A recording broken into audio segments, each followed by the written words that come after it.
Mr. Cook? Mr. Gustafson is actually right on that. The fact of the matter is, because of my infrastructure experience of over 30 years, after I was elected, election day, and right before I actually became appointed on January 1st, the Berman Group asked me to come in with Councilman Mayoka and look at the plan. I opened up the plans and I looked at it right away and I said, you can't do it. You can't do it. The road, Elwood Road, is horrendous.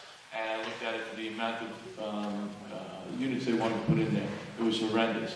I was dead set against it, and I said it at that meeting before I was actually on the town board. So I always have my ear out, but I want to look at things from my infrastructure background to see what can happen, what cannot happen. And that's what I'm here for you guys. Thank you. Thank you. Mr. Trump? Yeah. Closed-door meetings are bad if they're going to be kept secret and nothing's going to be brought forward, and that's not the intention or the case. This has gone on. I think it's been mentioned that it's the process. We have to do a due diligence. We have to be sure that a developer has been treated correctly, because if we don't, the courts will ram this down our throats. And it's happened before. One. Two, the developer kept going and kept going on because there were a lot of people that wanted it. So here we are as a board sitting here, we're listening. One meeting, it's stacked with people from the developer. The next meeting, it's civic people that live right here that come in.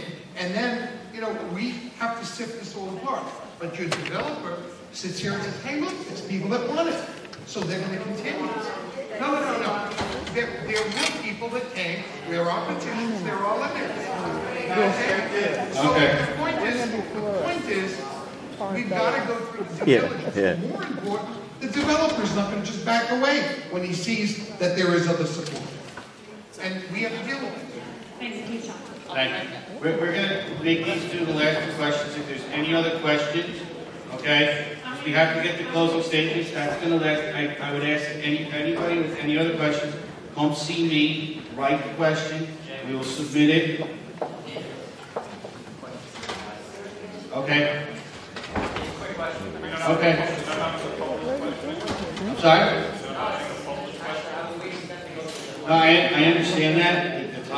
The time has dragged on. Any public or open questions that anybody wants, they can come up and write them, and we will submit them in writing to them. They will have 72 hours, and we will post them to our website in writing. Okay? I have a couple pads here. We can create a list because we are under a time constraint here. Sorry.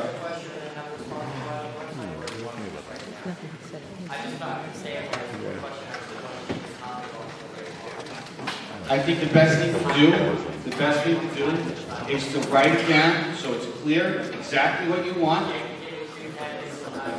I'm gonna personally email it to them, and if you want, you can rip the page out and hand it to them on their way out.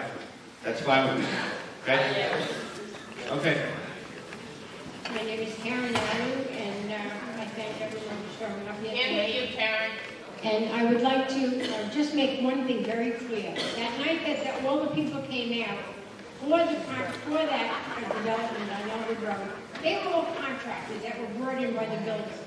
They were outside waiting to sign their names, so they could get paid for that night for showing up.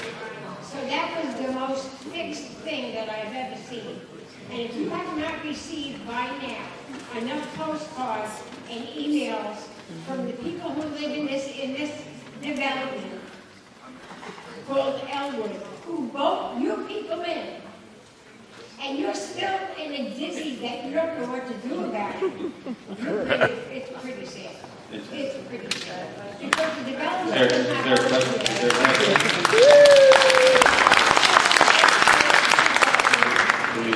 my question. Here's one illegal apartment. I'd like to do something financial. If I could try to respond to, I think what the question was. I don't know that there was actually a question there. I mean, was there a direct question? I'm sorry? The question was, don't try to make us look like fools. When we were all at that meeting and we know that the people are showed up, contractors looking for a job. Okay. Well, then, in 30 seconds or less, all I want to say is this.